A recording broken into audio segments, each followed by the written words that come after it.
नमस्कार, good morning India के इस खास शो में आपका बहुत बहुत स्वागत है। मैं हूं आपके साथ जया कौशिक।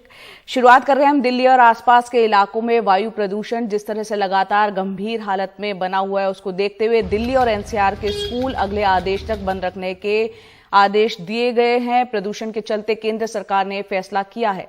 साथ ही 21 नवंबर तक दिल्ली में ट्रकों के प्रवेश पर रोक लगा दी गई है। सभी सरकारी कार्यालयों को 21 नवंबर तक 50% क्षमता के साथ ही काम करने को कहा गया है। निजी कार्यालय भी अपनी इच्छा से इसका पालन कर सकते हैं। इसके अलावा डीजल जनरेटरों के इस्तेमाल पर भी रोक लगा दी गई है। साथ ही इलाके के 11 थर्मल पावर प्लांट यानी कोयले से बिजली उत्पादन करने वाले कारखानों में से केवल 5 प्लांट को चलाने की इजाजत दी गई है। Commission for air quality management ने माना है कि सड़क पर धूल, निर्माण और उद्योगों से होने वाला प्रदूषण, वाहनों का धुआं, पराली जलाने और अन्य तरह के कचरे से प्रदूषण की समस्या बढ़ी है। दिल्ली में मौसम की परिस्थितियों के कारण भी वायु गुणवत्ता गिरी है, जिससे लोगों को परेशानी हो रही है। सौरभ शुक्ला हमारे सहयोगी हमारे साथ जुड़ रहे हैं। सौरभ, यहां पर सुप्रीम कोर्ट में भी आज सुनवाई होनी है इस मामले पर। दिल्ली में आज भी एयर क्वालिटी इंडेक्स की बात करें तो वो खराब है, 379 है, जबकि होना ये 100 के नीचे चाहिए। प्रदूषण की रोकथाम के लिए चाहे केंद्र सरकार हो या दिल्ली सरकार कुछ उपाय खोजे हैं। जानकार क्या मानते हैं, लोग इसे कैसे देख रहे हैं? साथ ही देखिए, जय, सबसे बड़ी बात है CAQM जो सेंट्रल जो कमेटी बनाई गई थी एयर क्वालिटी मैनेजमेंट के लिए, ये इम्पार्ट कमेटी है। इसकी कल बैठक हुई। उस बैठक में दिल्ली सरकार, राजस्थान सरकार, पंजाब सरकार, हरियाणा सरकार और उत्तराखंड सरकार, जितने भी NCR के राज्य हैं दिल्ली के साथ साथ, उसके अधिकारी मौजूद थे। इसमें IMD के अधिकारी यानी मौसम विभाग के भी अधिकारी मौजूद थे। उन्होंने इस बैठक में रिपोर्ट दी कि 21 नवंबर तक हवा बिल्कुल का दबाव बेहद कम रहेगा, जिस वजह से प्रदूषण है वो वेरी पुअर कैटेगरी में रह सकता है। यही वजह है कि 21 तारीख तक ट्रकों के दिल्ली में प्रवेश को लेकर के पूरी तरीके से बैन कर दिया गया है, प्रवेश नहीं करेंगे।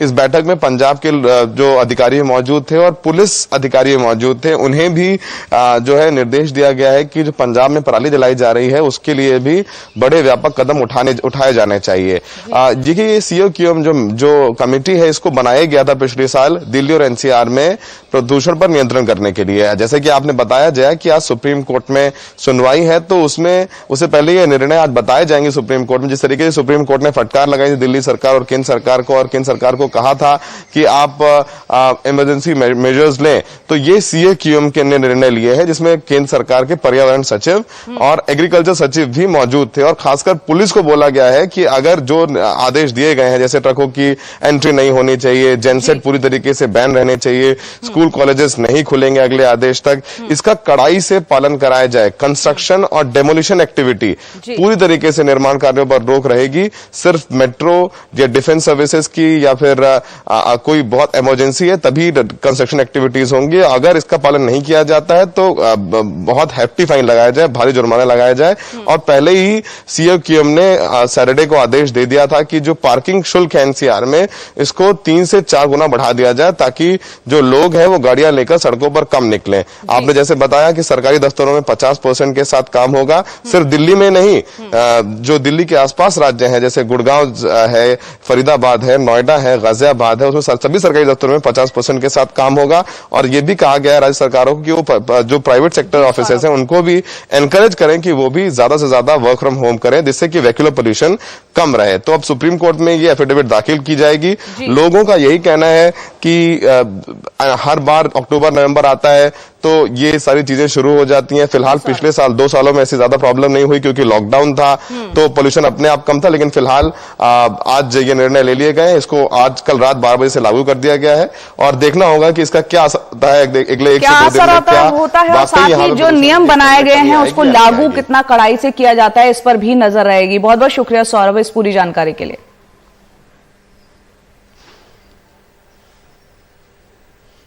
तो दिल्ली और एनसीआर में प्रदूषण को लेकर सुप्रीम कोर्ट में आज फिर सुनवाई होगी। मुख्य न्यायाधीश justice NV Ramana, justice DY Chandrachud और जस्टिस सूर्यकांत की बेंच इस पर सुनवाई करेगी। इससे पहले सोमवार को अदालत ने एक बार फिर केंद्र और दिल्ली सरकार को आड़े हाथों लिया था और मंगलवार को इमरजेंसी मीटिंग कर कदम उठाने को कहा था।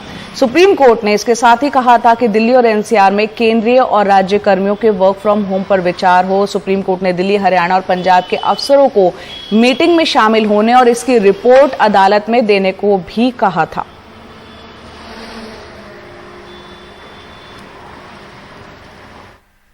यूं तो प्रदूषण के बहुत से कारण हैं। प्रदूषण के कई कारणों में से एक कारण पराली जलना भी है। वहीं सुप्रीम कोर्ट का कहना है कि हर चीज के लिए सरकारों का किसानों को कोसना एक तरह से ये फैशन भी बन गया है, जबकि कई कारण है जिससे किसान मजबूर होकर पराली जलाते हैं, जिनमें से एक अगली फसल के लिए खेत खाली करना है और इसके साथ ही मशीनें महंगी होने के कारण पराली जलाना किसानों को ज्यादा आसान और सस्ता लग रहा है।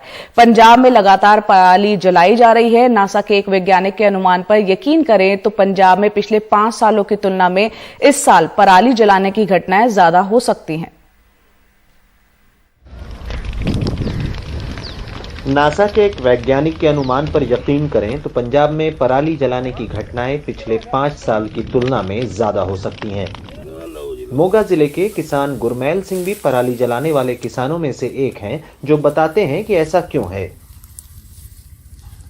वीर जी पराली तो असी हम छोटे जमींदार हैं। मेरे पास 2 एकड़ जमीन है। पराली जलाना हमारी मजबूरी है, कोई शौक नहीं। ये करके कि डीजल का खर्चा भी पूरा नहीं निकलता और काम भी खत्म नहीं होता, इसलिए पराली जलाने के लिए हम मजबूर हैं। मजबूर 1 एकड़ जमीन को चावल काटना होता है, धान की कटाई होती है, तो 1 एकड़ में ट्रैक्टर का कितना तेल लगता है? 20 लीटर तेल लगता। और अगर इसी 1 एकड़ में पराली साफ करना हो ट्रैक्टर या मशीन लगा के तो कितना तेल लगता है? 20 लीटर फिर लगेगा, 40 हो गया। असली वजह अगली फसल के लिए खेत खाली करने की हड़बड़ी है, लेकिन डीजल के बढ़ते दाम और कुछ इलाकों में खाद की कमी, ऐसे में मशीनों के लिए 5,000 या कुछ कम ज्यादा रकम खर्च करना आसान काम नहीं। ऐसे में गुरमैल जैसे किसानों के लिए पराली को जलाना ही सबसे आसान और सस्ता रास्ता है। एक और किसान हरविंदर सिंह बताते हैं कि सब्सिडी वाली मशीनें क्यों काफी नहीं हैं। सरकारी सुविधा पर्याप्त नहीं है। हमारे पास जो ट्रैक्टर है वो उन मशीनों को नहीं खींच सकते। केंद्र और राज्य सरकार का कहना है कि इस साल मशीनों की संख्या तक बढ़ाई गई है। हालांकि सरकार का दावा ये भी है कि पिछले साल की तुलना में इस साल पराली जलाने वाले इलाके में कमी आई है। लेकिन जो लोग सत्ता में हैं, भले ही वो किसी भी दल से जुड़े हों, एक दूसरे पर आरोप ही लगा रहे हैं। देखिए, जब दिल्ली में इलेक्शन थी तो इन्होंने ये कहना शुरू किया था कि ये पोल्यूशन जो है, और उन्होंने बड़ा मुद्दा भी बनाया था उस समय इलेक्शन में, मुझे याद है। कोई भी ऐसा पोल्यूशन पंजाब में दिखाई नहीं दे रहा। पंजाब के अलग अलग इलाकों में हमने किसानों से ये जानने की कोशिश की कि सरकार के इतनी सुविधाएं देने के बावजूद वो पराली क्यों जलाते हैं। किसानों का एक ही उत्तर आया कि वो पराली जलाना उनकी मजबूरी है, और अगर सरकार चाहती है कि वो पराली ना जलाएं तो या तो उनके हाथ में पैसा दिया जाए कि वो मजदूर लगाकर इन खेतों से पराली को हटा दे, या पराली को किसी फैक्ट्री या इंडस्ट्री को बेचा जाए, जिससे किसानों की आमदनी भी बढ़े। मोगा से तन्मय के साथ मोहम्मद गजाली, एनडीटीवी इंडिया। और पंजाब में आज 32 किसान यूनियनों के प्रतिनिधि मुख्यमंत्री चरणजीत सिंह चन्नी से चंडीगढ़ में मुलाकात करने वाले हैं। ये मुलाकात सुबह 11 बजे तय की गई है। मुलाकात के बाद शाम 4 बजे किसान यूनियन के नेता प्रेस कॉन्फ्रेंस करेंगे। मुख्यमंत्री चन्नी विधानसभा में कृषि कानूनों में संशोधन करने से पहले किसानों से सलाह लेना चाहते हैं। किसानों की मुख्यमंत्री के साथ इस तरह की पहली बैठक हो रही है। किसान केंद्रीय कृषि कानूनों के खिलाफ मुख्यमंत्री से सुप्रीम कोर्ट में याचिका दायर करने की मांग कर सकते हैं। पंजाब में होने वाले आगामी विधानसभा चुनावों को लेकर सभी राजनीतिक दल किसानों के मुद्दे के साथ दिखाई देना चाहते हैं। आज से करतारपुर कॉरिडोर फिर से खुल जाएगा। श्री गुरु नानक देव के प्रकाश पर्व से पहले केंद्र सरकार ने फिर से करतारपुर कॉरिडोर खोलने का फैसला किया है। गुरुपूरब 19 नवंबर को है। इससे पहले सिख श्रद्धालुओं के हित में यह बड़ा फैसला किया गया है। इसे 16 मार्च 2020 को कोरोना महामारी के कारण बंद कर दिया गया था। इस साल गुरुपुरब यानी गुरु नानक देव जी के प्रकाश पर्व पर श्रद्धालु दर्शन करने करतारपुर साहिब जा सकेंगे। सरकार ने करतारपुर कॉरिडोर को फिर से खोलने का फैसला किया है। केंद्रीय गृह मंत्री अमित शाह ने ट्वीट करके कहा कि देश 19 नवंबर को श्री गुरु नानक देव जी के प्रकाश उत्सव को मनाने के लिए पूरी तरह तैयार है और मुझे यकीन है कि करतारपुर साहिब कॉरिडोर को फिर से खोलने के नरेंद्र मोदी सरकार के फैसले से पूरे देश में खुशी और बढ़ेगी। कोरोना की वजह से जोर इस बात पर रहेगा कि दर्शनों के लिए जाने वालों ने दोनों वैक्सीन ले रखी हो और लोगों के बीच दूरी बनी रहे। वैसे करतारपुर साहिब को लेकर कई दिनों से सियासत खूब चल रही है। गलियारा खुलने की खबर आने के बाद पंजाब के पूर्व मुख्यमंत्री कैप्टन अमरिंदर सिंह ने ट्वीट करके कहा, करतारपुर साहिब कॉरिडोर के समय पर खोलने के लिए प्रधानमंत्री मोदी और गृह मंत्री अमित शाह को मेरा गहरा आभार। इससे हजारों भक्तों को गुरु नानक देव जी के गुरुपूर्व के अवसर पर पवित्र मंदिर में पूजा करने का अवसर मिलेगा। बड़ी खुशी है कि करतारपुर साहब का लांघा खुल रहा है। मैं भी लगातार प्रधानमंत्री को चिट्ठियां लिखियां, हरसिमरत कौर बादल ने भी पार्लीमेंट च उठाया, तो चंगा है हुण खुल रहा है। ते बहुत लोगों की मंग सी ते लोगों की कौम की भावना सी जिहड़ी अज पूरी हो रही है। इससे पहले पंजाब कांग्रेस के प्रमुख नवजोत सिंह सिद्धू और मुख्यमंत्री चरणजीत सिंह चन्नी भी इसे खोलने की मांग कर चुके हैं। पंजाब में अगले साल चुनाव हैं। हर राजनीतिक दल ये बताने की कोशिश कर रहा है कि उसके कारण ही ये करतारपुर कॉरिडोर खोला गया है, लेकिन सच ये भी है कि इस कॉरिडोर के खोले जाने के बाद कई लाखों सिख पिलग्रिम्स को फायदा होगा। 129 दिन जब ये कॉरिडोर ऑपरेशनल रहा था, तब केंद्र सरकार के आंकड़ों के मुताबिक लगभग 63,000 श्रद्धालुओं ने दर्शन किए थे। नई दिल्ली से नीता शर्मा, एनडीटीवी इंडिया के लिए। बिहार में शराबबंदी को लेकर नीतीश सरकार की काफी आलोचना हुई, क्योंकि शराबबंदी कभी सख्ती से यहां पर लागू हुई ही नहीं। आलोचनाओं के बीच सरकार अब और सख्ती करने जा रही है। गांव में शराब की सूचना देने की जिम्मेदारी चौकीदार की होगी और अगर उसने सूचना नहीं दी तो उसके खिलाफ सख्त कार्रवाई होगी। मुख्यमंत्री शराबबंदी के मुद्दे पर अहम समीक्षा बैठक की, लेकिन जब मीडिया से बात करने की बारी आई तो डीजीपी और मुख्य सचिव सामने आए। मैं जोर की बोल देता हूं, माइक में आ जाएगा। हाँ, मैं जोर की इसमें सबसे जो इम्पोर्टेंट बात है, सर्वप्रथम तो जिस थानों में कोई कार्रवाई नहीं की गई है उसको आइडेंटिफाई करके और यह स्टडी करना कि जब पूरे राज्य में कार्रवाई हो रही है तो पिछले 3-4 साल में कोई कार्रवाई जिस थानों पर नहीं हुई है तो उसको आइडेंटिफाई किया जाए और कार्रवाई किया जाए। जो बॉर्डर एरिया से जो जिस रूट से स्मगलिंग होता है शराब का, उसको आइडेंटिफाई किया जाए, उसे प्लग किया जाए। इंटेलिजेंस गैदरिंग सबसे इम्पोर्टेंट है और एक्शनेबल इंटेलिजेंस लेते हुए उनको देखा जाए कि कहीं अगर सरकारी कर्मी कोई अगर किसी की मिलीभगत है तो उस पर कड़ी कार्रवाई का निर्देश दिया गया है और सरकारी कर्मी को बिल्कुल नहीं बख्शने का आदेश दिया गया है, किसी को माफ नहीं करना है।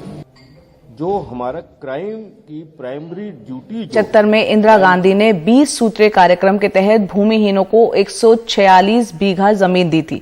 अब यहां रहने वाले अनुसूचित जाति, अनुसूचित जनजाति के लोगों का कहना है कि दिल्ली सरकार उनके मकान लगातार तोड़वा रही है और इन जमीनों पर भूमाफिया कब्जा भी कर रहे हैं।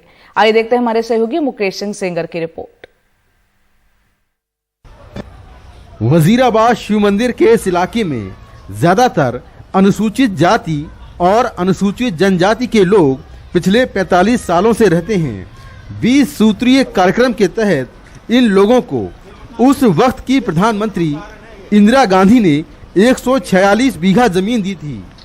इन लोगों का कहना है कि पिछले 7 सालों में फ्लड विभाग ने इनके 20 से ज्यादा घर तोड़ दिए हैं। यहाँ 10-10 फीट नीचे जा रहे हैं मकान, बड़ी तकलीफ में है लोग, क्या करें। सब गरीब हैं, SC ST को दिए गए हैं 20 सूत्री कार्यक्रम के अनुसार। प्रशासन पता नहीं क्यों हम लोगों को SC ST समझ के परेशान करता है। हमारी कोई सुनता नहीं है, हमारे विधायक जी भी नहीं सुनते। यहाँ रहने वाले विकास का आशियाना भी उजाड़ दिया गया। वो भी बिना कोई नोटिस दिए।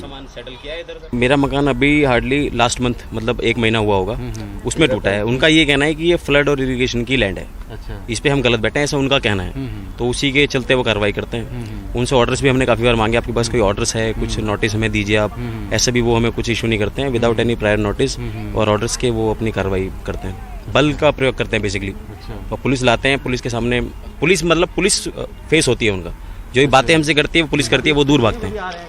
खोबराम का मकान जब धंस गया और उन्होंने इसे दोबारा बनाने की कोशिश की तो उसे नया कंस्ट्रक्शन बताकर तोड़ दिया गया। अब वो किराए पर रह रहे हैं। परेशानी इतनी हो रही है बहुत ज़्यादा। एक छोटा भाई था हमारा, वो एक्सपायर हो गया। मैंने मकान बनाया था, उसी दौरान सारा मकान तोड़ दिया गया। कागज वगैरह है आपके पास? कागज है, पर्ची है, अलीपुर ब्लॉक की पर्ची है। अच्छा। अलीपुर ब्लॉक से अलर्ट हुए थे ये प्लॉट। अच्छा। वहाँ की पर्ची है 20 सूत्री कार्यक्रम के तहत। अच्छा। 65 साल की चंद्रकली का मकान भी कुछ इस तरह सड़क से नीचे हो गया है। जब उन्होंने इसे बनवाने की कोशिश की तो उन्हें रोक दिया गया। अब वो किराए पर रह रही हैं। इसमें कमरा था, वो कमरा भी नीचे दब गया। अब बनावे कैसे? जब ये आमे हैं, जब ये ढाने को आ जामे। अच्छा। इसलिए बनावे तो जब पैसे हो में। आरोप है कि फ्लड विभाग यहाँ एक एक करके मकान तोड़ रहा है जिससे कोई हंगामा न कर पाए। तो ये जमीन, इसमें 140 बीघे जमीन में से इन्होंने पहले पंगा डाला। जब ये फ्लड जो डिपार्टमेंट बना, जब बनते ही इन्होंने इसमें पंगा डाल दिया, कह रहे जमीन हमारी है। तो इनसे फिर इन्होंने 89 के आसपास इन्होंने एक दीवार करी, जो दीवार आपने देखी भी होगी, बराबर में दीवार है। तो उस टाइम हम कोर्ट गए, कोर्ट जाने का दिन का हमारा सेटलमेंट हो गया। तो फ्लड ने बोला कि हमने जो हमारी जो जमीन थी, हमने अपनी जमीन पे दीवार कर ली। जो दीवार करी है उसके अंदर हमारी 36 बीघे जमीन चली गई 140 बीघे में से। तो उसमें से भी 40 से 45 प्लॉट हमारे लोगों के चले गए पहले ही। उसके बाद सेटलमेंट हो गया इनसे हमारा। फिलहाल ये मामला 30 हजारी कोर्ट में चल रहा है, जहां फ्लड विभाग दावा कर रहा है कि ये जमीन उसकी है। अभी जो मामला है न्यायालय के सामने लंबित है, और न्यायालय में मामला इसलिए लंबित है कि जो फ्लड डिपार्टमेंट वाले आकर के बार आकर के जमीनें तोड़ रहे हैं कि ये मेरा खसरा नंबर है। न्यायालय ने डायरेक्शन दिया है कि आप इसको डिमार्केट करके 30 दिसंबर से पहले आप इसमें डायरेक्शन दिया कि इसको डिमार्केट करें कि हम लोगों की जो जमीन मिली वो कहाँ पर है और जो फ्लड डिपार्टमेंट की वो कहाँ पर है। आरोप है कि जिनके मकान यहाँ सालों से बने हैं उनके मकान तोड़े जा रहे हैं, जबकि भूमाफियाओं को यहाँ पर ज़मीनें दी जा रही हैं। हालात ये हैं कि ये लोग ना तो नए मकान बना सकते हैं और ना ही यहाँ से जा सकते हैं। नई दिल्ली से कैमरामैन सचिन गुप्ता के साथ मैं मुकेश सिंह, NDTV इंडिया। बात करते हैं कोरोना वैक्सीन की। मुंबई में 100% योग्य आबादी को कोरोना के टीके की पहली डोज मिल चुकी है। शहर में कोविड टीकाकरण की शुरुआत जहां 10 केंद्रों से हुई थी, वहीं अब करीब 460 निजी और सार्वजनिक वैक्सीनेशन सेंटर्स हैं। इन सेंटर्स पर अब लोगों की भीड़ नहीं दिखती। ज्यादातर निजी सेंटर्स खाली पड़े हैं। वैक्सीन की एक्सपायरी नजदीक है, इसलिए निजी अस्पताल डिस्काउंट में दूसरे केंद्रों को वैक्सीन दे रहे हैं। मुंबई के ज्यादातर वैक्सीनेशन सेंटर यूं खाली पड़े हैं। आलम यह है कि निजी अस्पतालों में करोड़ों रुपए की वैक्सीन पड़ी है। पड़े स्टॉक को निकालने के लिए अस्पताल बल्क खरीद पर 10 से 30% डिस्काउंट भी ऑफर कर रहे हैं। कई अस्पतालों ने तो इन्हें वापस करने के लिए वैक्सीन बनाने वाली कंपनियों से संपर्क भी साधा है, पर अस्पताल कह रहे हैं कि सरकार और कंपनियों की इनमें कोई दिलचस्पी नहीं दिख रही। जो रिस्पांस है वैक्सीनेशन के लिए वो बहुत स्लो है, बहुत लिमिटेड नंबर्स में पेशेंट्स आ रहे हैं। मतलब हम जो काम आज से 4, 5, 6 महीने पहले कर रहे थे, उससे 10 to 20% वर्क ही अभी है। हम काफी सारे अदर सेंटर्स में भी जो है कंसेशनल रेट पे, मतलब हमें जो गवर्नमेंट ने जो कैपिंग किया हुआ रेट है उससे कम रेट्स में हम ऑफिशियली वैक्सीन जो है ट्रांसपोर्ट कर रहे हैं। इसमें सबसे पहले तो ये है कि कॉस्ट फैक्टर, कि सरकारी हॉस्पिटल में जो है फ्री में ये वैक्सीन अवेलेबल हो रहा है और प्राइवेट में जो एक पर्टिकुलर चार्ज हम ले रहे हैं। बताया जा रहा है कि मुंबई के अस्पतालों में वैक्सीन के 85% से अधिक डोज नहीं बिके हैं, तो महाराष्ट्र में करीब 90 लाख डोजेस पेंडिंग हैं। अक्टूबर महीने से वैक्सीनेशन की रफ्तार में भारी कमी आई है। देखिए, अगर वैक्सीन मैत्री हम लोग हमारे हिंदुस्तान में ही करें कि जहाँ पे प्राइवेट सेक्टर का वैक्सीन जो एक्सपायर होने वाला है और पब्लिक सेक्टर में वैक्सीन जो लॉन्गर एक्सपायरी का है, वो आपस में एक्सचेंज कर ले, क्योंकि पब्लिक सेक्टर में वैक्सीन का अभी भी इस्तेमाल अच्छा है। महाराष्ट्र टास्क फोर्स का कहना है कि राज्य में करीब 75 लाख लोगों ने वैक्सीन की दूसरी डोज समय पर नहीं ली है और ये चिंता का विषय है। सेकेंड डोज ना लेने वालों की संख्या करीब 74-75 लाख के करीब है महाराष्ट्र में, और इनको जो है घर घर दस्तक के साथ और भी अभियान जो भारत सरकार ने और महाराष्ट्र सरकार ने चलाए हैं उन द्वारा उनके द्वारा मैसेज पहुंचा के इनका टीकाकरण जो पूरा किया जाएगा। मुंबई ने अपनी 100% योग्य आबादी यानी कि 18 साल से ज्यादा उम्र के लोगों को कोरोना वैक्सीन की पहली खुराक दे दी है।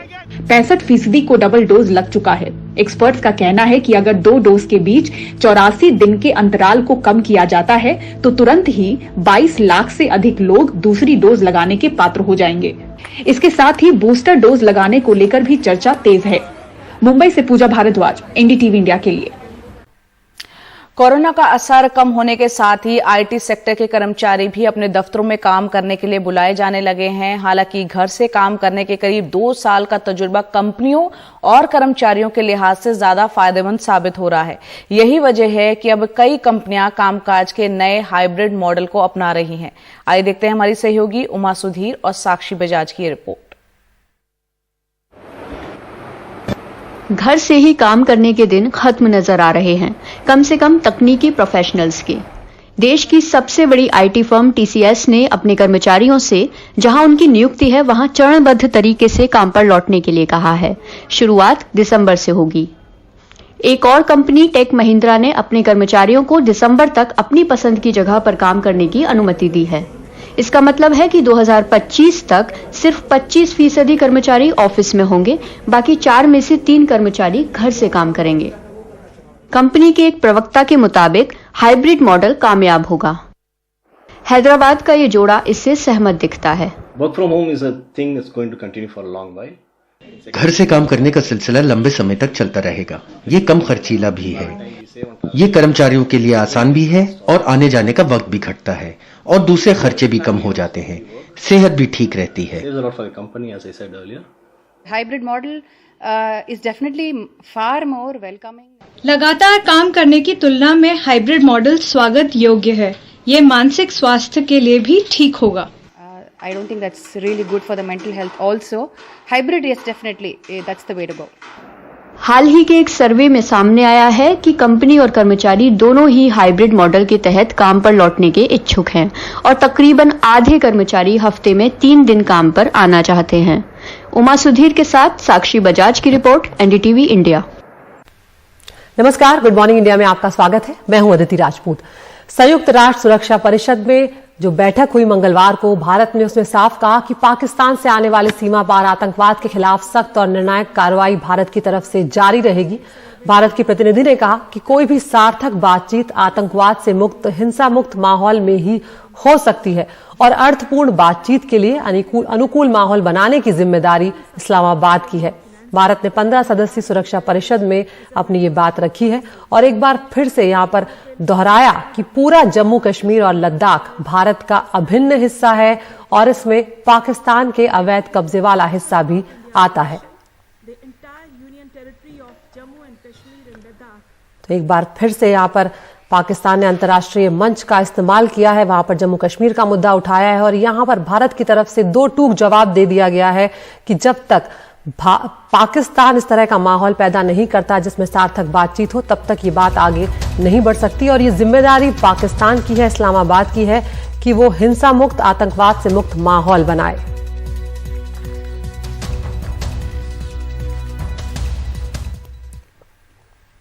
This is not the first time the representative of Pakistan has misused platforms provided by the UN to propagate false and malicious propaganda against my country, and seeking in vain to divert the world's attention from the sad state of his country, where terrorists enjoy free pass while the lives of ordinary people, especially those belonging to the minority communities, are turned upside down.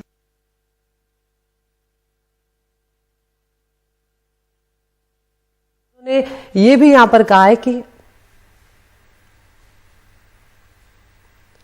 तो ये आप सुन रहे थे भारत के प्रतिनिधि को काजल भट्ट हैं जिन्होंने साफ तौर पर यूएन में ये बात कही है कि दुनिया का ध्यान अपने देश की उस स्थिति से पाकिस्तान जो है हटाना चाहता है जहां पर आतंकवादियों को एक तरह से फ्री पास मिला हुआ है। और उन्होंने ये भी यहां पर कहा कि वहां पर आम लोग परेशान हैं और खासकर जो अल्पसंख्यक समुदाय है उससे जो ताल्लुक रखने वाले लोग हैं उनकी जिंदगी एक तरह से वहां पर तबाह है, उनकी स्थिति बेहद वहां पर खराब है। लेकिन पाकिस्तान इन मुद्दों पर कभी बातचीत नहीं करता और अंतर्राष्ट्रीय मंच का हमेशा दुरुपयोग करता है।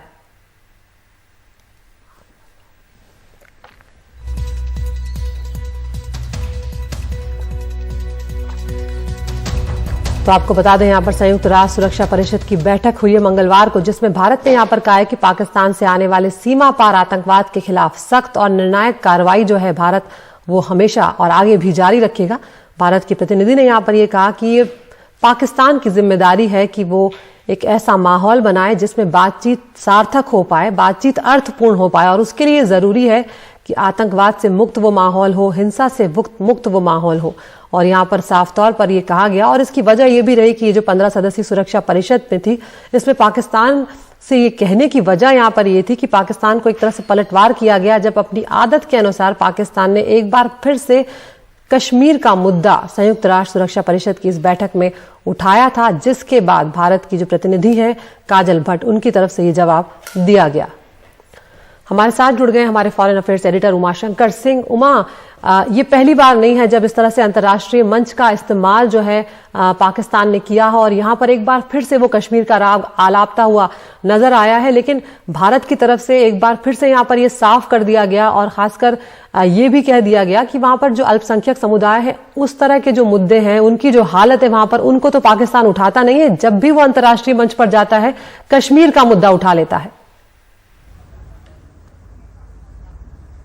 जी बिल्कुल अदिति, देखिए आपने सही कहा कि पहला मौका नहीं है। हमने देखा था अभी हाल में ही जब यूएनजीए चल रहा था उस दौरान भी पाकिस्तान की तरफ से कश्मीर राग आपने की कोशिश हुई थी और तब भी भारत की तरफ से मुंहतोड़ जवाब जो है कूटनीतिक स्तर पर वो दिया गया था। एक बार फिर जबकि राजनयन के जरिए विश्व शांति की स्थापना के मुद्दे पर बहस चल रही थी यूएनएससी में, उस समय पाकिस्तान के जो यूएन में प्रतिनिधि हैं मुनीर अकरम, उनकी तरफ से ये मुद्दा उठाया गया। उसके बाद भारत की तरफ से काजल भट्ट ने जवाब दिया और उसमें साफ तौर पे कहा कि ये पाकिस्तान है जो दुनिया भर में एक तरह से रिकॉग्नाइज्ड है एक आतंकी देश के तौर पर और वहां से जो आतंकवाद चलता है उसी का खामियाजा भारत को भुगतना पड़ता है। तमाम वो बातें भारत ने कही जो पहले भी भारत कहता रहा है कि ये पाकिस्तान की जिम्मेदारी है कि एक ऐसा माहौल बनाए जिसमें बातचीत का माहौल बने, वो टेरर फ्री हो, आतंकवाद से बिल्कुल रहित माहौल हो। और ये ओनस पाकिस्तान पे डाला गया है। वो टेरर को एक तरह से एक्सपोर्ट करता है और उसके बाद इस तरह के मुद्दे को हवा देता है अंतर्राष्ट्रीय मंच पे, क्योंकि पाकिस्तान के लिए ऑक्सीजन का काम करता है। उसको लगता है कि कश्मीर के मुद्दों को अंतर्राष्ट्रीय मंच पे उठाकर वो अपने कहीं ना कहीं अपने जो घरेलू जनता है उसके हितों की साधना करता है और वहां के जो मुद्दे हैं, वहां की जो परेशानियां हैं, वहां की जो समस्याएं हैं उससे उसको अलग ले जाने की कोशिश करता है। तो एक बार यही फिर कोशिश हुई है, लेकिन भारत की तरफ से जिस तरह से पाकिस्तान को कड़े शब्दों में जवाब दिया गया है उससे जाहिर सी बात है कि जो पाकिस्तान का जो मंसूबा था वो नाकाम रहा है। लेकिन पाकिस्तान आगे भी इस तरह की कोशिश करता रहेगा और भारत लगातार पाकिस्तान के इस तरह की कोशिशों का जवाब इसी तरह से देता रहेगा। अदिति, बहुत शुक्रिया उमाशंकर इस तमाम जानकारी के लिए। तो आगे बढ़ते हैं। श्रीनगर में किए गए एंटी टेररिस्ट ऑपरेशन में 2 व्यापारी समेत 4 लोगों की मौत हुई है। यह ऑपरेशन सुरक्षा बलों ने किया। पुलिस ने यह बताया है कि इस ऑपरेशन में 2 आतंकवादियों को ढेर किया गया और मारे गए 2 बिजनेसमैन इन आतंकवादियों की मदद कर रहे थे। सोमवार शाम हैदरपुरा में किए गए इस ऑपरेशन में मारे गए डॉक्टर मुदस्सिर गुल और अल्ताफ भट्ट की वहां स्थित एक कमर्शियल कॉम्प्लेक्स में दुकानें थी। डेंटल सर्जन मुदस्सिर गुल इस कॉम्प्लेक्स में कंप्यूटर सेंटर चला रहे थे और वहीं अल्ताफ इस कमर्शियल कॉम्प्लेक्स के मालिक रहे और वहां पर हार्डवेयर और सीमेंट की दुकान वो चला रहे थे। उधर जम्मू कश्मीर की पूर्व मुख्यमंत्री महबूबा मुफ्ती ने इन हत्याओं की सच्चाई सामने लाने के लिए जांच आयोग से जांच करवाने की मांग की है।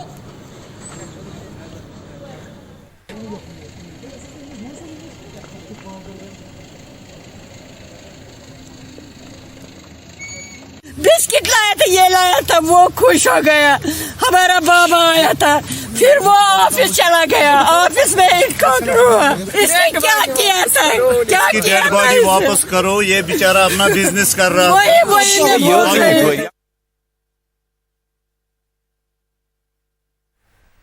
तो तो यहाँ पर आप सुन रहे हैं कि परिजनों का ये आरोप है कि कारोबारी जो है अंतिम संस्कार के लिए उन्हें शव तक नहीं दिए गए और वो इस मुठभेड़ पर साफ तौर पर सवाल उठा रहे हैं।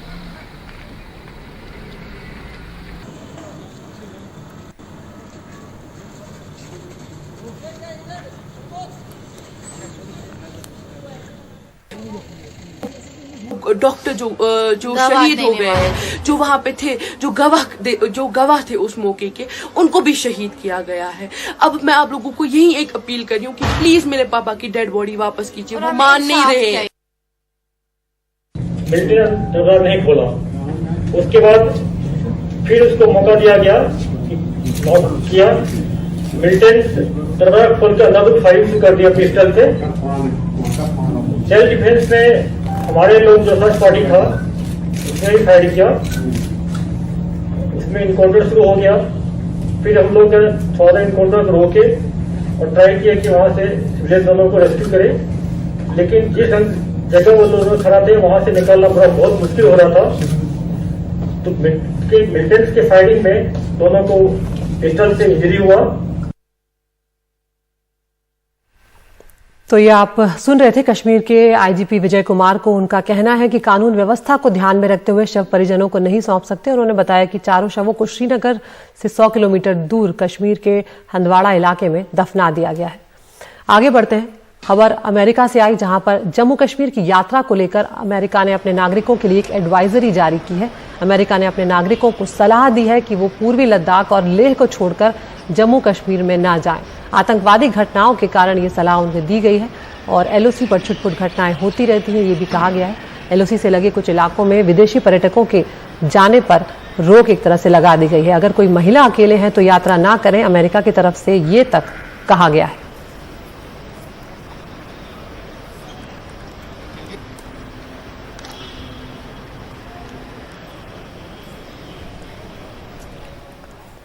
बढ़ते प्रदूषण के चलते केंद्र सरकार ने यह फैसला लिया है, जिसमें दिल्ली सरकार और कुछ राज्य सरकारें भी शामिल हैं और निर्माण गतिविधियां जो हैं, जो कंस्ट्रक्शन का काम हो रहा है, उसे कुछ वक्त के लिए बंद किया गया है। और दिल्ली और हरियाणा में जो निर्माण गतिविधियां बंद हुई हैं, उसके बाद अब निर्माण मजदूर संघ जो है वो सुप्रीम कोर्ट पहुंच गए हैं। मजदूरों के लिए काम बंद होने पर मुआवजे की मांग करते हुए उन्होंने कहा कि निर्माण गतिविधियों पर पूरी तरह रोक लगाना उचित नहीं है और जो गैर प्रदूषणकारी निर्माण गतिविधियां हैं, जिनसे ज्यादा प्रदूषण नहीं होता, उन्हें कम से कम इजाजत दी जानी चाहिए। हम सीधा रुख कर रहे हैं हमारे सहयोगी आशीष भार्गव का। आशीष, यहाँ पर मजदूर संघ जो है, निर्माण मजदूर संघ खासकर, उन्होंने कई सारी दिक्कतें अपनी जाहिर की हैं। क्या उन्होंने याचिका दाखिल की है, उस बारे में बताएं।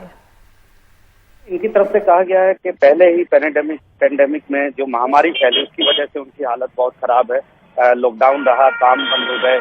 अब जब काम शुरू हुआ तो इस तरीके से बिना सूचना दिए, बिना नोटिस दिए दिल्ली और हरियाणा में निर्माण कार्य बंद कर दिए गए। तो इससे उनके रोजी रोटी पर बहुत गहरा असर पड़ा है। दूसरी बात वो कह रहे हैं कि जो गैर प्रदूषणकारी गतिविधियां हैं, क्योंकि कंस्ट्रक्शन के काम में, निर्माण के काम में बहुत सारी ऐसी चीजें होती है जिससे प्रदूषण नहीं फैलता। वो कह रहे हैं कि जैसे बढ़ई का काम है, प्लम्बर का काम है, राजमिस्त्री का काम है, कुछ और ऐसे काम है जिनको इलेक्ट्रीशियन का काम है, उनको इजाजत दी जा सकती है, उससे कोई फर्क नहीं पड़ेगा। ऐसे में ब्लैंकेट बैन लगा देना हर चीज की, उसके ऊपर ये उनके साथ उनका मौलिक अधिकार जो है, रोजगार का अधिकार, उसके खिलाफ है। दूसरी बात वो कह रहे हैं कि जब इवन ओड लगाते हैं तो पहले से नोटिस दिया जाता है कि इस दिन से इवन ओड चलेगा, लेकिन यहाँ पर तुरंत निर्माण कार्य बंद कर दिए। तो ऐसे में 15 दिन का नोटिस कम से कम दिया जाना चाहिए कि निर्माण कार्य फलाने तारीख से बंद होगा। तीसरी वो अहम बात कह रहे हैं कि क्योंकि उनके पास और कोई जरिया नहीं है रोजी रोटी का, अपने रोजगार का, तो ऐसे में दिल्ली और हरियाणा सरकार को कहा जाए कि वो एक योजना तैयार करें एक्स ग्रेशिया की अनुग्रह राशि के लिए, कि जितने दिन मजदूरों को काम न मिले, काम किसी वजह से बंद रहे, प्रदूषण की वजह से बंद रहे, तो उनको एक मुआवजा उस अवधि के दौरान दिया जाए। और वो चाहते हैं कि प्रदूषण के मामले में वो भी पक्षकार बने। तो एक अहम याचिका लेकर मजदूर संघ यहाँ पर पहुंचे हैं। जी, बहुत शुक्रिया आशीष इस तमाम जानकारी के लिए। तो वायु प्रदूषण के चलते कई पाबंदियां लगाई गई हैं, लेकिन उसका दूसरा पहलू यह है कि जो मजदूर हैं वो परेशान हो रहे हैं और इसी के लिए जो निर्माण मजदूर संघ है वो सुप्रीम कोर्ट पहुंचा है और कहा है कि इस तरह से पूरी तरह से रोक लगाना उचित नहीं है और मजदूरों को कम से कम काम बंद होने पर उचित मुआवजा तो दिया जाए। और यहाँ पर आपको ये भी बताते चलते हैं कि जिस तरह से वायु प्रदूषण की स्थिति गंभीर हुई है, उसे देखते हुए दिल्ली एनसीआर में कई तरह के जो पाबंदियां हैं वो लगाई गई हैं, जिसमें अगले आदेश तक स्कूल बंद रखने की बात कही गई है। प्रदूषण के चलते ये फैसला लिया गया है और साथ ही 21 नवंबर तक दिल्ली में ट्रकों की एंट्री पर भी रोक लगा दी गई है। सभी सरकारी कार्यालयों की 21 नवंबर तक 50% क्षमता के साथ ही काम करने को उन्हें कहा गया है। निजी कार्यालय भी अपनी इच्छा से इसका पालन कर सकते हैं। इसके अलावा एक और बड़ा फैसला जो लिया गया है, उसमें डीजल जनरेटर जो इनके इस्तेमाल है उस पर भी रोक लगा दी गई है और साथ ही इलाके के जो 11 थर्मल पावर प्लांट हैं, यानी कोयले से जो बिजली उत्पादन करने वाले कारखाने हैं, उनमें से केवल 5 प्लांट्स को ही चलाने की इजाजत दी गई है। Commission for air quality management ने यह माना है कि सड़क पर जो धूल है, निर्माण और उद्योगों से होने वाला जो प्रदूषण है, वाहनों का धुआं, पराली जलाने और ऐसे कई सारे पहलू हैं, फैक्टर्स हैं जो प्रदूषण की समस्या को बढ़ा रहे हैं, जिसके चलते ये फैसला लिया गया। और अब बात करते हैं देश प्रदेश की। प्रधानमंत्री नरेंद्र मोदी ने पूर्वी उत्तर प्रदेश को पश्चिमी उत्तर प्रदेश से जोड़ने के लिए पूर्वांचल एक्सप्रेसवे का उद्घाटन किया है।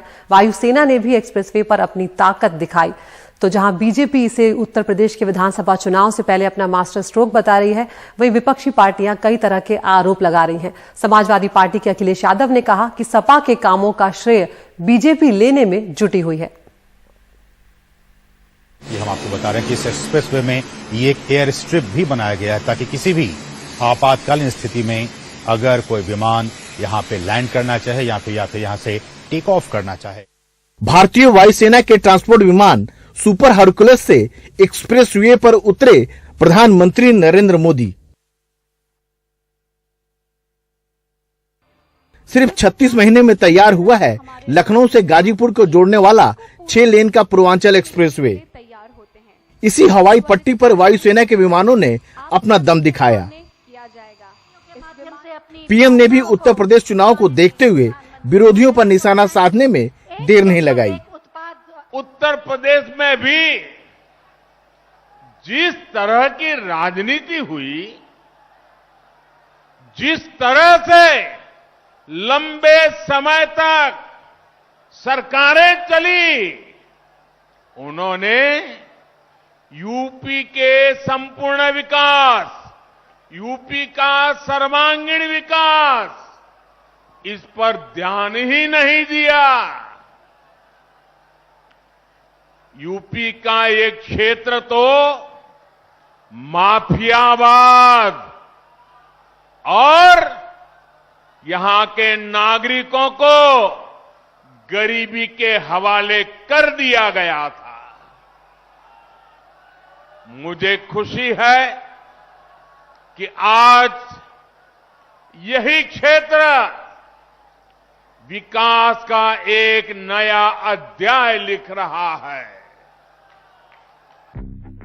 9 जिलों को जोड़ने वाला एक्सप्रेसवे पर पहले करगिल और फिर बालाकोट में जैश के आतंकी कैंपों पर हमला करने वाले मिराज 2000,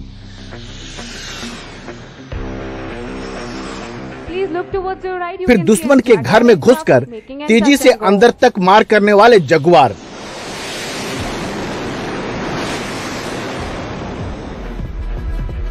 और वायुसेना के भारी भरकम लड़ाकू विमान सुखोई 30 ने दिखाया कि वो हर कसौटी पर खड़े हैं। देश की आन बान पूरे पूर्वांचल में बीजेपी इसी एक्सप्रेसवे के सहारे चुनाव में जीत के मंसूबे बांधे हैं, तो सपा भला तंज कसने में पीछे कैसे रहे। कहा कि फीता आया लखनऊ से और नई दिल्ली से कैंची आई, सपा के काम का श्रेय लेने को मची है खिंचम खिंचाई। जो हाईवे पे बोल्डर रखते हो वो हाईवे क्या बनाएंगे। समाजवादी पार्टी की सरकार में बनाए हुए एक्सप्रेसवे का उद्घाटन कर रहे हैं। पहले समाजवादी पूर्वांचल एक्सप्रेसवे का नाम बदला और नाम बदल करके पूर्वांचल एक्सप्रेसवे कर दिया। जिस गुणवत्ता के साथ, जिस क्वालिटी के साथ वो एक्सप्रेसवे बनना चाहिए था, उसमें कंप्रोमाइज किया गया है, उस क्वालिटी के साथ नहीं बनाया गया है। लेकिन आप सब जानते हैं आज तक भी समाजवादी पार्टी के बनाए हुए कामों का ही उद्घाटन हो रहा है। 340 किलोमीटर लंबे एक्सप्रेसवे पर 3.1 किलोमीटर लंबी हवाई पट्टी बनाई गई है। इमरजेंसी में वायुसेना इसका इस्तेमाल अपने विमानों के लिए कर सकती है, लेकिन 22,500 करोड़ की लागत से बने इस एक्सप्रेसवे को लेकर राजनीतिक लड़ाई है। सामने चुनाव है, लिहाजा कोई भी पीछे नहीं रहना चाहता। उत्तर प्रदेश विधानसभा चुनाव होने में भले अभी देरी हो, लेकिन एक्सप्रेसवे ने नवंबर की ठंड में सियासी पारा गरमा दी है। उम्मीद है चुनाव होने तक उत्तर प्रदेश को ऐसे कई सियासी घमासान देखने को मिलेंगे। पूर्वांचल एक्सप्रेसवे से आलोक के साथ नई दिल्ली में राजीव रंजन, एनडीटीवी इंडिया। बिहार में शराबबंदी को लेकर नीतीश सरकार की काफी आलोचना हुई, क्योंकि शराबबंदी कभी सख्ती से लागू ही नहीं हुई, जबकि जो सहयोगी पार्टियां हैं बिहार में वही सरकार पर आरोप लगा रही हैं। कई तरह के पुलिस से सांठगांठ तक के आरोप लगाए शराब माफियाओं के साथ। तो इस तरह की आलोचनाओं के बीच सरकार अब और सख्ती करने की बात कर रही है। गांव में शराब की सूचना देने की जिम्मेदारी चौकीदार की होगी, और अगर उसने सूचना नहीं दी तो उसके खिलाफ सख्त कार्रवाई करने की बात भी कही गई है। मुख्यमंत्री ने शराबबंदी के मुद्दे पर अहम समीक्षा बैठक तो की, लेकिन जब मीडिया से बात करने की बारी आई तो डीजीपी और मुख्य न्यायाधीश ही, मुख्य सचिव ही सामने आए।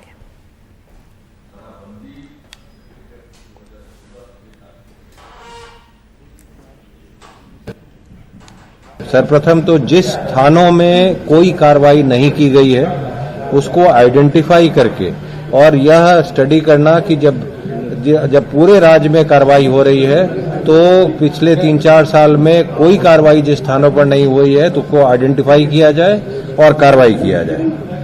जो बॉर्डर एरिया से जिस रूट से स्मगलिंग होता है शराब का उसको आइडेंटिफाई किया जाए, उसे प्लग किया जाए। इंटेलिजेंस गैदरिंग सबसे इम्पोर्टेंट है और एक्शनेबल इंटेलिजेंस लेते हुए उनको देखा जाए कि कहीं अगर सरकारी कर्मी कोई अगर किसी की मिलीभगत है तो उस पर कड़ी कार्रवाई का निर्देश दिया गया है और सरकारी कर्मी को बिल्कुल नहीं बख्शने का आदेश दिया गया है, किसी को माफ नहीं करना है। राजस्थान की बात करते हैं, जहां पर मुख्यमंत्री अशोक गहलोत ने खुद एक कार्यक्रम के दौरान ट्रांसफर में पैसों के लेन देन का मुद्दा उठाया। मंगलवार को जयपुर में शिक्षक समारोह के दौरान जब मुख्यमंत्री ने शिक्षकों से पूछा कि क्या उन्हें तबादले के लिए पैसे तो नहीं देने पड़ते, तो सभी शिक्षकों ने हां में मुख्यमंत्री के सवाल का जवाब दिया। और जवाब सुनने के बाद मुख्यमंत्री गहलोत ने कहा कि ऐसी ट्रांसफर पॉलिसी बनाई जाएगी जिससे शिक्षकों को परेशानी ना हो। ट्रांसफर पॉलिसी की बात भी आपने करी थी, वही बहुत गंभीर विषय है। उस पर भी आप कोई सुझाव दीजिए मंत्री जी को कि भाई ट्रांसफर पॉलिसी ऐसी बन जाए किसी का हाथ बनेंगे। अभी क्या हो रहा है कि जिसकी जो चल रही है एमएलए के साथ में या मंत्री के साथ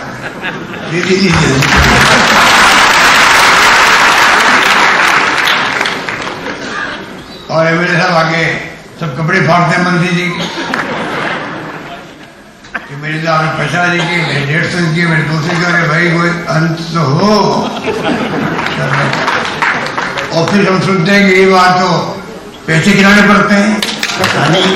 आप बताओ जब सही बात है, नहीं मुझे नहीं मालूम है, पैसे देने पड़ते हैं क्या हमारे। और अब बात करते हैं टॉप 5 की। रोज हम आपको 5 खबरें दिखाते हैं, आप चुन सकते हैं अपनी पसंद की खबर। तो आज पहली खबर है, बिहार में और सख्त किया जाएगा शराबबंदी को। अहम बैठक में ये फैसला लिया है बिहार सरकार ने। और दूसरी खबर, जब सवाल पूछकर फंस गए अशोक गहलोत, क्योंकि अशोक गहलोत ने शिक्षकों से पूछा कि कहीं पैसों का लेन देन तो नहीं होता है ट्रांसफर में, वहीं सभी शिक्षकों ने कहा हाँ ऐसा होता है। तीसरी खबर, श्रीनगर में हैदरपोरा में मुठभेड़ हुई, जहां पर पीडीपी और नेशनल कॉन्फ्रेंस जो है अब उस मुठभेड़ पर सवाल उठा रही है, उसमें 2 व्यापारियों की भी मौत हुई है। चौथी खबर, विमान में जब देवदूत बने मंत्री भगवत कराड़, जब यात्री जो बीमार हुए उनकी उन्होंने प्राथमिक उपचार किया। और 5वीं खबर, 19 नवंबर से गुरु पर्व है और उससे पहले आज फिर से खुलेगा करतारपुर कॉरिडोर। आप हमारे YouTube चैनल पर जाएं, इन 5 खबरों में से अपनी पसंद की खबर चुनें। उस खबर को हम आपको विस्तार से एनडीटीवी इंडिया और उसके YouTube चैनल पर दिखाएंगे।